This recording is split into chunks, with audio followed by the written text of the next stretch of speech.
সকাল সকাল ঘুম থেকে উঠে রুটি বানিয়ে ফেললাম আর রুটিগুলো ছেঁকে নিচ্ছি অনেক সুন্দর করে, ফুলকো ফুলকো রুটি। আর এইখানে ছিল ডিম ভাজি, সাথে ছিল আলু ভাজি, আর ছিল রাতে রান্না করা সেমাই। আমি কিন্তু সেমাই দিয়ে রুটি খাচ্ছিলাম। সেমাই দিয়ে রুটি খেতে কিন্তু অনেক ভালো লাগে। যারা যারা খান নাই খেয়ে দেখেন, অনেক মজা হয়। আর হচ্ছে যদি হালুয়া থাকে তাও ভালো লাগে। আর এখানে আমার ছোট্ট মামনিটাও খাচ্ছিল আমার সাথে, সেও গল্প করতেছে আর খাচ্ছে। আমার ছেলে কিন্তু মানে ছোট ছেলে, মানে সে হালুয়া অনেক পছন্দ করে। তো যাই হোক, খাবার খেয়ে বের হলাম বাজারে যাওয়ার জন্য। বাজার করতে হবে, এত রোদ এত গরম, তারপরও কি আর করা, নিজের উপরে দায়িত্ব, কাজ করতে তো হবেই। চলে আসছি বাজারে মাছ কিনতে, আর এখান থেকে মাছ কিনে কেটে নিলাম। মাছ কিনা শেষ করে আসলাম বাজারে আর কি সবজি কেনার জন্য। সবজি কেনার এখানে আসতেই একটা ট্রেন চলে আসলো।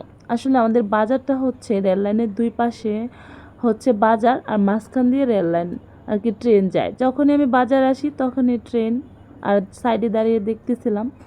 আবারও চলে আসলাম একটা মুরগির দোকানে, এখান থেকে মুরগি কিনে নিলাম। আর মুরগি তো আমার প্রতিদিনের একটা মানে খাবার, কারণ আমার ছেলে খায় প্রতিদিন মুরগি, সে মাছ খেতেই চায় না। তো এত গরম লাগতেছিল, পুরা ঘেমে গেছি, এত খারাপ লাগতেছে, এত রোদ।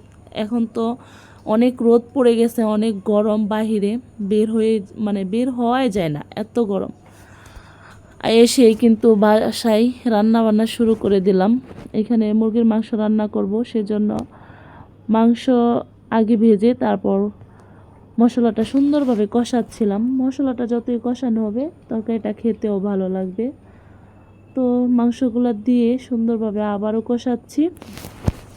হাসপাতাল যেতে হবে খাবার নিয়ে, বাসায় মেহমান, হাসপাতাল রোগী আছে।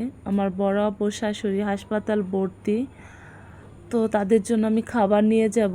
আর সেই জন্যই কিন্তু তাড়াহুড়া করতেছি, খাবারগুলো রান্না করে ফেলতেছি তাড়াতাড়ি।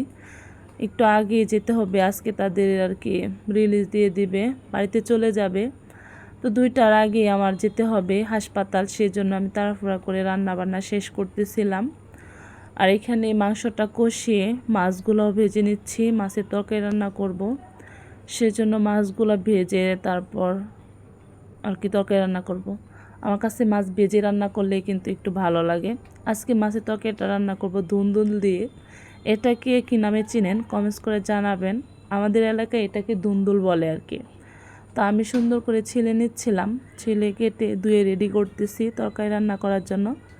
আসলে একা হাতে কাজ করা খুবই কষ্টকর হয়ে যায়। বাইরে রুমের ভিতরে সব কিছু গুছানো, কাজ করা, বাইরে কাজ করা, মানে সব কিছু দায়িত্ব যখন নিজের ঘাড়ে পড়ে যায় অনেক কষ্ট হয় সব কিছু একা সামলাতে। তো কী আর করব, আমরা প্রবাসীর বউরা তো কষ্ট করতেই হবে, আর দিন শেষে শুনতে হবে কিছুই করে নাই, এটাই স্বাভাবিক।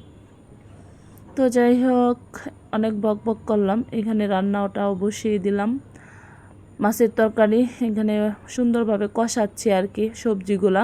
তো রান্নাবান্না শেষ, এত কিছু ভিডিওতে দেখাতে পারি নাই।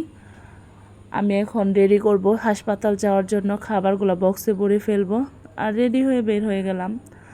তো আজকে 2বারই বের হয়েছি, এত পরিমাণ রোদ ছিল বাহিরে, এত গরম, খুবই কষ্টকর বাহিরে বের হওয়া। এই রোদে যারা আসলে বাহিরে কাজ করে পরিশ্রম করে তাদের কতটা কষ্ট হয়।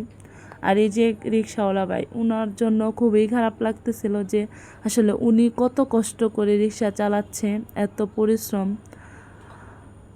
আর হাসপাতালেও চলে আসলাম। হাসপাতালে এসে তো আমার অনেক খারাপ লাগতেছিল যে এই অবস্থা, মানুষ কত অসহায় অবস্থায় আছে। তো যাই হোক, সবাই ভালো থাকেন, আল্লাহ হাফিজ।